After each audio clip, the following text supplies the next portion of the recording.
नमस्कार, मैं हूँ डॉक्टर अजय भांबी और आज हम बात करने जा रहे हैं उत्तराषाढ़ा नक्षत्र की, जो 26 डिग्री 40 मिनट से लेकर 30 डिग्री तक धनु राशि में और उसके बाद 0 डिग्री से लेकर 10 डिग्री तक मकर राशि में फैला हुआ है। अब हम बात करते हैं इस नक्षत्र के घटकों की या घटक की। उत्तराषाढ़ा राशि चक्र का 21वां नक्षत्र है, जो धनुर्धर की छाती में स्थित 2 तारों से बना हुआ है और आकाश में 266 डिग्री 40 मिनट से लेकर 280 डिग्री 0 मिनट तक फैला हुआ है। उत्तराषाढ़ा नक्षत्र धनु राशि में 26 डिग्री 40 मिनट से लेकर 30 डिग्री तक फैला हुआ है और यहाँ पर जो इसका स्वामी है वो बृहस्पति हो जाएगा, क्योंकि बृहस्पति राशि में है। अगला जो इसका भाग है 3/4 0 डिग्री से लेकर 10 डिग्री तक, वो हमें मकर राशि में मिलता है और इस राशि का स्वामी शनि है। दूसरे शब्दों में ऐसा भी कह सकते हैं कि इस नक्षत्र का 1/4 भाग धनु राशि में और 3/4 भाग मकर राशि में फैला हुआ है। इस नक्षत्र का स्वामी सूर्य है। इस तारामंडल के जो स्वामी देवता हैं वो हैं विश्वदेव। इस तारामंडल के गुणों की बात करें तो मूल और तृतीय स्तर पर, बेसिक और टर्सरी लेवल पर यह सत्व है, लेकिन मध्य में यानी द्वितीय लेवल पर ये जो है ये रजस है। आप समझते ही हैं कि सत्व का मतलब होता है जहाँ पर प्योरिटी होती है, जहाँ पर शांति होती है, जहाँ पर अमन होता है, जहाँ पर एक पॉजिटिविटी होती है, वहाँ पर सत्व मिलता है। और जहाँ पर जब हम एक्शन की बात करते हैं, रजस की बात करते हैं, तो वहाँ पर एक आंतरिक इच्छा रहती है व्यक्ति के भीतर कि वो एक्शन करके अपने को सिद्ध क्यों नहीं करता। और इस नक्षत्र की जो मूल प्रेरणा है वो मोक्ष है। और इस तारामंडल का जो प्रतीक है, सिंबल्स हैं, हर तारामंडल के अपने अपने सिंबल्स हैं, और इसके जो सिंबल हैं वो पलंग की खूंटियाँ यानी एक 4 पायों वाला पलंग है। अब हम बात करते हैं इस नक्षत्र की पौराणिक कथा और इसका आकार कैसा है। वास्तव में यह वस्तुतः उत्तराषाढ़ा जो है पिछले नक्षत्र पूर्वाषाढ़ा का ही विस्तार है, लेकिन इसकी प्रकृति पूर्वाषाढ़ा से एकदम भिन्न है। अधिकांश उद्वेग जो इस स्तर पर सक्रिय हैं, प्रारंभ में व्यक्ति के मनोवैज्ञानिक पक्ष को प्रभावित करते हैं। पिछला तारामंडल व्यक्ति के आंतरिक यथार्थ को दर्शाता है, जो उसने अपने बाहरी वातावरण से अंदर छुपाया हुआ है और उसे वो शुद्ध करने और आध्यात्मिक स्वरूप देने का प्रयास करता है। या ऐसा भी कह सकते हैं कि उसने एक ऐसा आवरण ओढ़ रखा है कि जहाँ पर वो अपना जो उसका भौतिक स्वरूप है उससे भिन्न होकर आंतरिक जो उसका आध्यात्मिक स्वरूप है उसके लिए वो प्रयत्नशील रहता है। लेकिन यहाँ पर एक स्थिति और बनती है, अगर आपको अपनी आंतरिक समझ को समाहित करना है तो सच्ची समझ तभी पैदा हो सकती है जिस क्षण आपसे वास्तविक साक्षात्कार हो जाए। और जब भी किसी व्यक्ति का अपने स्वयं से, अपनी आत्मा से आत्म साक्षात्कार होता है, तो वहाँ पर जो यूनिवर्सल लॉ हैं, सार्वभौमिक लॉज हैं जो प्रकृति के, वो प्रकट होने शुरू होते हैं और उसका जो समझ है, उसकी जो अंडरस्टैंडिंग है, वहाँ से ऐसा कह सकते हैं कॉन्शियस लेवल पर, कॉन्शियसनेस के लेवल पर उसमें एक अलग सी चेतना आती है, आलोक आती है। और ऐसा अगर कभी संभव हो तो फिर व्यक्ति का जो पूरा दृष्टिकोण है वो पूरा बदल जाएगा और वह समष्टि को अपने से अलग नहीं कर पाएगा, वो यूनिवर्स का हिस्सा हो जाता है। और इस पूरे प्रोसेस को समझने के लिए जो इस नक्षत्र के विश्वदेव हैं वो उसे सहायता भी पहुंचाते हैं। प्रत्येक नक्षत्र का कोई प्रतीक होता है और इस नक्षत्र का जो प्रतीक है वो पलंग की खूंटियाँ हैं या पाए हैं। उनका काम होता है कि पलंग को मजबूती प्रदान करना, और यह प्रतीक दर्शाता है कि इन खूंटियों पर बैठने से या इस पलंग पर बैठने से, उसके आधार पर बैठने से व्यक्ति को सुविधा प्राप्त होती है। और ये सब चीज़ें जो हैं बेसिकली मनोवैज्ञानिक स्तर पर काफ़ी प्रभाव डालती हैं। और जब भी आप मनोवैज्ञानिक स्तर पर तैयार हो जाते हैं तब फिर आपकी जो समझ है वो सार्वभौमिक या यूनिवर्सल होने के लिए एक माहौल तैयार होता है। ऐसी स्थिति में अगर व्यक्ति आध्यात्मिक यात्रा करना चाहे तो उसके लिए एक अच्छा माहौल तैयार होता है, क्योंकि बेसिकली वो साइकोलॉजिकल लेवल पर उसने अपने आप को तैयार कर लिया है। और जब तक व्यक्ति अपने को मनोवैज्ञानिक स्तर पर तैयार नहीं करता तब तक उसका आध्यात्मिक विकास भी संभव नहीं हो पाता। लेकिन इस तारामंडल में यह एक खूबी है, यह एक विशेषता है कि वो आपकी जो हिडन एनर्जी है, हिडन टैलेंट है, प्रसन्न गुण हैं, उन्हें वो प्रकट करता है और फिर आपकी यात्रा मोक्ष की ओर बढ़ने लगती है। इस नक्षत्र का स्वामी सूर्य है और इसका पहला हिस्सा यानी 1/4 हिस्सा धनु राशि में आता है, जिसका स्वामी बृहस्पति है, और 3/4 जो भाग हैं वो आते हैं मकर राशि में। जो पहला हिस्सा है उसमें सूर्य और बृहस्पति का ब्रह्मांड के साथ में बहुत सुंदर सामंजस्य है। और सूर्य जो है आत्मा का स्वामी है और बृहस्पति सभी देवताओं का गुरु है। इसके कारण व्यक्ति आत्म साक्षात्कार के पथ पर बढ़ सकता है, और अगर वो ऐसा करता है तो यहाँ पर सूर्य और बृहस्पति दोनों उसको बहुत मदद पहुँचाते हैं और वो जो कॉन्शियसनेस के लेवल पर बहुत आगे जा सकता है। इस तारामंडल में जन्मे हुए लोग मूलतः दयालु होते हैं और इनको बृहस्पति का आशीर्वाद प्राप्त होता है। और तारामंडल का जो शेष 3 भाग हैं वो शनि के अंतर्गत आते हैं, शनि की राशि में आते हैं, शनि के स्वामित्व में आते हैं। जो लोग पहले 1/4 नक्षत्र में पैदा होते हैं वो लोग मूलतः बृहस्पति के अंतर्गत आते हैं, उनके उस राशि का स्वामी दिन बृहस्पति है, तो वहाँ पर बृहस्पति का आशीर्वाद मिलता है, बृहस्पति सहयोग प्रदान करता है और वो अपने को बहुत जल्दी समझ पाते हैं। लेकिन यह स्थिति अगले 3 चरण में नहीं मिलती, क्योंकि वहाँ पर जब नक्षत्र फैल के दूसरी राशि में जाता है, मकर में जाता है, तो वहाँ पर उसका जो स्वामी है वो शनि हो जाता है, राशि का स्वामी। और जो लोग इस राशि में जन्म लेते हैं तो उनके लिए उतनी स्थितियाँ माकूल नहीं होती शुरू में, क्योंकि सूर्य और शनि में आप जानते हैं प्रबल शत्रुता है। लेकिन इसके साथ साथ जो शनि जो है मूलतः आध्यात्मिक ग्रह है, और अगर कोई व्यक्ति आत्म साक्षात्कार के पथ पर आगे बढ़ने लगता है तो शनि फिर उसका शत्रु ना होकर मित्र बन जाता है, और उसके मार्ग में जो भी बाधाएं हैं, चाहे वो व्यक्तिगत लेवल पे हों या तपश्चर्या के लेवल पर हों या अंडरस्टैंडिंग के लेवल पर हों, तो उन सारी बाधाओं को शनि यहाँ पर दूर भी करता है। यहीं पर एक और स्थिति पैदा होती है कि व्यक्ति आध्यात्मिक मार्ग पर तो प्रशस्त हो रहा है, लेकिन अभी भी उस पर अज्ञान का पर्दा पड़ा हुआ है। जो अज्ञान का पर्दा पड़ा हुआ है तो उसके लिए शनि यहाँ पर मित्रवत होता है, और मित्रवत होने के लिए जो भी उसके दिमाग से समस्याएं हैं या जहाँ पर उसमें क्लैरिटी नहीं आई या उसकी आत्मा का शुद्धिकरण नहीं हुआ, तो शनि उसके साथ थोड़ा सा उसको दंड भी देता है या उसका शुद्धिकरण करता है। और जब भी शनि किसी का शुद्धिकरण करेगा तो वहाँ पर शनि एक जज बन जाता है, जज की तरह से। फिर वो एक टीचर बन जाता है, कहीं पर जज बन जाता है, गलत करोगे तो दंड देगा।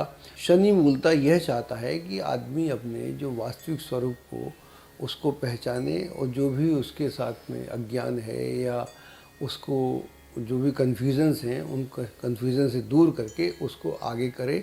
और जैसा कि पहले बोला, इस नक्षत्र का जो देवता है वो विष्णुदेव है, और विष्णुदेव भी चाहता है कि उसमें जो कॉन्शियसनेस की स्टेट है उसकी बहुत उज्जवल हो जाए या बहुत आगे बढ़ जाए, जहाँ पर वो अपने को ब्रह्मांड के साथ आत्मसात कर सके। गुण और प्रेरक शक्ति, धनु से लेकर मीन तक 9 नक्षत्र हैं, और उन सब नक्षत्रों का जो बेसिक एट्रीब्यूट्स है, गुण है, वो सत्व है। फिर स्थितियाँ धीरे धीरे बदलती रहती हैं। और जो उत्तराषाढ़ा है उसका जो प्राथमिक स्तर पर ये सत्व है, और तृतीय स्तर पर भी ये सत्व है, जहाँ पर सामंजस्य या प्योरिटी की बात होती है। लेकिन दूसरे स्तर पर जो है इसमें रजस हमको काफ़ी मात्रा में मिलता है। जब वो अपनी इच्छाओं को सर्वोपरि मानता है और चाहता है कि मैं कुछ कर सकता हूँ, मैं कर्मठ हूँ, या मुझे अपने को सिद्ध करना चाहिए, तो नई नई चीज़ें प्राप्त करना चाहता है, यहाँ से उसमें भौतिकवाद की ओर बढ़ने की लालसा होती है। और ये जो लालसा है वो उसको रोज़मर्रा के झंझटों में, उलझनों में फंसा देती है। और इस पूरे प्रोसेस में जब वो फंस जाता है तो उसे एहसास होता है कि यह तो मेरा मार्ग नहीं था, मैं इस मार्ग के लिए आया नहीं था, और मैं कहाँ फंस गया। तो उसे घुटन होती है, उसे सफोकेशन होता है, उसे लगता है कि मेरा कहीं जीवन व्यर्थ हो रहा है, मैं फालतू के झंझट में फंस गया, और उन चीज़ों के लिए जिसकी वास्तव में मुझे कोई उसकी वैल्यू नहीं है। लगता है वैल्यू है, औरों के लिए बहुत ज़्यादा मूल्यवान है, लेकिन इस ऐसे व्यक्ति के लिए बहुत ज़्यादा उपलब्धियां मूल्यवान नहीं होती। तो वहाँ से उसका जो भीतरी जागरण है वो उसे समझ में आता है, और इन सब चीज़ों की जो व्यर्थता है वो भी उसे बड़ी क्लियर होना शुरू हो जाती है। क्योंकि यहाँ पर तृतीय स्तर पर सत्व है। सत्व का एक ये भी अर्थ होता है, ज्ञान होता है, शुद्धता होती है, सामान्य जैसा आता है। और इसका जो नक्षत्र का जो मूल प्रेरणा स्रोत है, मोटिवेशनल फोर्स है, वो मोक्ष है। इसलिए वो अपने से सामंजस्य बैठाना शुरू करता है, अपने को जानना शुरू करता है, और दुनिया के पचड़ों से धीरे धीरे अपने को दूर कर लेता है। नक्षत्र के गुण और व्यक्तित्व। पहले आपकी ताकत या आपके प्लस पॉइंट। उत्तराषाढ़ा सूर्य बृहस्पति का ये समझ में दर्शाता है कि आरंभ से ही जीवन के प्रति जो आपका दृष्टिकोण है काफ़ी यूनिक होता है, अलग होता है। और इस तरह की समझ के कारण आप अपना एक ऐसा पैटर्न बनाते हैं जिसकी जो अपील है वो सार्वभौमिक होती है, यूनिवर्सल होती है, व्यक्तिगत नहीं होती। और इस पूरे प्रोसेस में निस्संदेह आपको अपना मन पक्का करने में समय तो लगता है, और कई बार आप अपने उद्देश्य को समझ भी नहीं पाते और भटकन भी रहती है। लेकिन इसके सब के बावजूद भी आप अपनी एक व्यवस्थित अप्रोच के अंतर्गत स्वयं को अनुशासित करना सीख जाते हैं। और जब ये चेतना आप में आती है तो आपके जो सरोकार हैं, मानवीय सरोकार सबके प्रति हो जाते हैं, न्याय संगत हो जाती है। ऐसी स्थिति में एक तो आप खुद कर्मठ हैं, खुद काम करते हैं, जो भी आपके आसपास होते हैं आप उनसे भी पूरा पूरा काम कराना चाहते हैं, उन्हें भी अनुशासित करना चाहते हैं। और ये तब तक आपको चैन नहीं आता जब तक आप अपने लक्ष्य को प्राप्त ना कर लें। और इस पूरे प्रोसेस में आपके भीतर एक फोर्स रहता है, एक आपका समर्पण का भावना है, एक आपकी जो अंतःकरण की प्रेरणा है। इस पूरे प्रोसेस में आप अपना मार्ग प्रशस्त करते हैं, और जो आपका उचित स्थान है दुनिया में उसे बनाने के लिए आप लक्ष्य के प्रति समर्पित हो जाते हैं। फिर आप विचलित नहीं होते हैं, और ये तब तक प्रक्रिया जारी रहती है जब तक कि आप अपने लक्ष्य को प्राप्त ना कर लें। इस नक्षत्र के जो 3 चरण हैं वो उनका जो कॉम्बिनेशन है इस प्रकार बनता है: उत्तराषाढ़ा, सूर्य और शनि।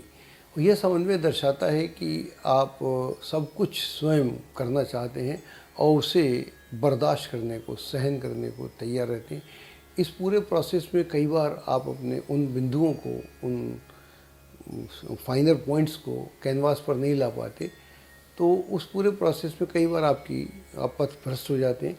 लेकिन आपके अंदर ये विशेषता भी है कि आप जो प्रतिबंध होते हैं या जो भी ऑलरेडी इस्टेब्लिश थॉट हैं उनका वो आप डिकंस्ट्रक्ट करना चाहते हैं, और सामर्थ्य रखते हैं कि जो ऑलरेडी कहा गया है किसी भी विषय पे, जो भी आपका विषय हो उसको नष्ट किया जाए। अगर कोई प्रतिष्ठान है तो उसे नष्ट किया जाए। जो अपील वो होना चाहिए जो सार्वभौमिक हो, ये यूनिवर्सल हो। और इस पूरे प्रोसेस में आप अधिकतर बुद्धिजीवियों के समकक्ष खड़े हो जाते हैं और अपनी जो विचारधारा है उसको आगे बढ़ाते हैं। और इस प्रोसेस में आपके कई संबंध बनते भी हैं, बिगड़ते भी हैं, लेकिन धीरे धीरे एक ऐसी स्थिति आती है कि जब लोग आपकी विचारधारा से, आपकी कार्य प्रणाली से सहमत होने लगते हैं, तो फिर आप एक नए पथ प्रदर्शक के रूप में उनके लिए मदद करते हैं। जो भी तकलीफ़ें या कष्ट उनको भोगने हों उन्हें भी आप भोगने को तैयार रहते हैं, और दूसरों के दर्द को, तकलीफ़ को आप बेहतर से समझ सकते हैं। और यहाँ से आपका जो एक व्यवहारिक लुक है या व्यवहारिक अप्रोच है वो शुरू होती है, और फिर आप ज़मीनी हकीकत को बेहतरी से समझ पाते हैं और उन कठिनाइयों को जो आपको आई थी उनको अपने व्यवहार में डालते हैं और एक नए फोर्स के साथ आप आगे बढ़ते हैं। आप हमेशा सक्रिय बने रहना चाहते हैं और लगातार सक्रिय बने रहने का जो अनुभव है आपको मिलता है, उससे आपका मनोवैज्ञानिक स्तर पर आपको बहुत लाभ होता है और आप अपने आप को समय के अनुसार, स्थितियों के अनुसार ढालना शुरू करते हैं और जीवन का जो एक वास्तविक अर्थ होता है उसको आप बहुत गहरे में समझना प्रारंभ कर देते हैं। इस पूरे प्रोसेस में अगर आपको तकलीफ़ें या कष्ट भोगने को मिले तो इस पीड़ा से कभी आप घबराते नहीं हैं, क्योंकि इंटरनली आप बहुत मजबूत हैं और आप समझते हैं इस दुनिया में अगर कुछ विशिष्ट करना है, विशिष्ट बनना है तो फिर व्यवहारिक होना पड़ेगा और उसके लिए दुख दर्द जो भी हों उसे समझना पड़ेगा और उनका बल्कि होम करना पड़ेगा और अपने जो सुख हैं उनको होम करना पड़ेगा और दुख दर्द को बहुत गहरे में समझना पड़ेगा। जब आप दुख दर्द को बहुत गहरे में समझते हैं तो आपकी जो संवेदनाएं हैं वो दोस्तों के प्रति, मित्रों के प्रति तो हैं ही, परिजनों के प्रति तो हैं ही, फिर आप पूरे समाज के प्रति और अंतर्मन में आप अपने को विश्व मित्र मानना शुरू कर देते हैं कि मैं मानव जाति का एक मित्र हूँ और मैं जिसके लिए जो कर सकता हूँ मैं उसे जानता हूँ या ना जानता हूँ, इससे कोई फ़र्क नहीं पड़ता, लेकिन मैं भी मनुष्य हूँ और वो भी मनुष्य है और इसको मुझे करना चाहिए। इस पूरे प्रोसेस में कहीं ऐसा नहीं है कि आप अपना बहुत प्रचार प्रसार कर रहे हैं, बड़बोलापन कर रहे हैं, इस सब से आप अपने को मुक्त भी रखते हैं। आप में उदार अंतर्दृष्टि है और इसी कारण आपकी जो अप्रोच है काफ़ी संतुलित रहती है, लेकिन ज़रूरत पड़ने पर आप आक्रामक भी हो सकते हैं और अपने ढंग से जो कुछ करना चाहते हैं वो करते हैं और उसी पर अपना ध्यान केंद्रित कर लेते हैं। और चूँकि आप एकाग्र हो सकते हैं और अपने आपको व्यवहारिक ज्ञान भी है, इस पूरी प्रोसेस के चलते आप में ऑटोमेटिक नेतृत्व के गुण भी प्रकट होने लगते हैं और जिससे और लोग भी आपको पहचान लेते हैं कि इनमें नेतृत्व की क्षमता है, जिसके कारण आप एक मिशनरी की तरह से मिशन बनाकर जो भी आपके लक्ष्य हैं, जो भी आपकी विचारधारा है उस पर आप काम करते हैं और बहुत दृढ़ता के साथ उस पर लग जाते हैं और आपको तब तक चैन नहीं आता जब तक आपको वो कामयाबी जिसको आप हासिल करना चाहते हैं वो आपको मिल नहीं जाती। आप मूलतः आदर्शवादी हैं और लक्ष्य के प्रति निर्धारित हैं और ये जो आपकी सारी खूबियां हैं ये आपको, अगर आपका रास्ता सही है, खूबियां तो बहुत हैं, अगर आपका रास्ता सही है तो ऐसी कोई सफलता नहीं है जिससे आप इस जीवन में सोचें उसे प्राप्त ना कर सकें। अब बात करते हैं आपकी कमज़ोरियों की। आपकी सबसे बड़ी कमज़ोरी तो यही है कि आप अपनी अप्रोच में बहुत कट्टर हो जाते हैं और बहुत मुश्किल से कोई संशोधन करते हैं और जिससे कभी कभी जो आपके दोस्त हैं, मित्र हैं, वो भी अपसेट हो जाते हैं, नाराज़ हो जाते हैं। कभी कभी आप बहुत ज़्यादा सतर्क हो जाते हैं और अपना जो भी पूर्व निर्धारित आपका स्टैंड है उससे बदलने को कतई तैयार नहीं होते, चाहे स्थितियाँ आपके विपरीत चली जाएँ और इससे आपको कई सारी समस्याएं पैदा होती हैं। ऐसा भी है कि आप साध्य के बजाय साधनों पर अधिक जोर देना शुरू कर देते हैं और इस पूरे प्रोसेस में क्या हुआ, आप जीवन की जो यात्रा है उसका आनंद नहीं ले पाते। इस कारण से आपकी जो प्रक्रिया है, प्रोसेस है, काफ़ी पेनफुल हो जाता है। तो और इसके अलावा आरंभिक जीवन में आपको कई बार आप असफल होते हैं, आपके खिलाफ परिस्थितियां रहती हैं और इस ऐसी स्थिति में आपको अपना धैर्य बनाए रखना होगा और जो अति सक्रियता है और जो आपके व्यक्तित्व पे भारी पड़ती है, इन सारी चीज़ों से अगर आप बचेंगे तो आपके लिए अच्छा रहेगा। और जिस काम में आपको पूरी जिम्मेदारी नहीं दी जाती तो उस काम में आप फिर मन नहीं लगाते, बड़े आधे अधूरे मन से आप काम करते हैं। आपके लिए राय है कि आप आत्म केंद्रित तो रहें लेकिन बहुत ज़्यादा ना रहें और किसी भी कार्य को मध्य में छोड़ना आपके लिए और नई मुश्किलें कर सकता है और ज़िद्दीपना भी आपके लिए मुश्किल का सबब बन सकता है। तो इन सारी बातों का आपको ध्यान रखना चाहिए। कुल मिला के आपका जो नक्षत्र है बहुत ही शुभ नक्षत्र है इसमें सारी शुभता है, लेकिन जो नेगेटिविटी है उसके प्रति आपको काम करना पड़ेगा। आजकल हम नक्षत्रों की बात कर रहे हैं, बहुत जल्द हम नक्षत्र ध्यान की बात करेंगे। अगर आप हमारा ये सुनते हैं सारी बातें, अपना नक्षत्र सुनते हैं, तो आप देखेंगे कि प्रत्येक व्यक्ति में बहुत सारी खूबियाँ होती हैं जिसको लेके इस दुनिया में पैदा होता है, और वो जो खूबियाँ हैं उनसे व्यक्ति बढ़ता है, जीवन में तरक्की करता है, अपने लक्ष्य को प्राप्त करता है। उसके साथ साथ हर व्यक्ति में कुछ कमियाँ भी हैं, नेगेटिविटी भी है, कुछ ऑब्स्टिनिटी है और कुछ ज़िद्दीपन है, सब कुछ है, और कभी कभी लगाव ज़्यादा है चीज़ों से।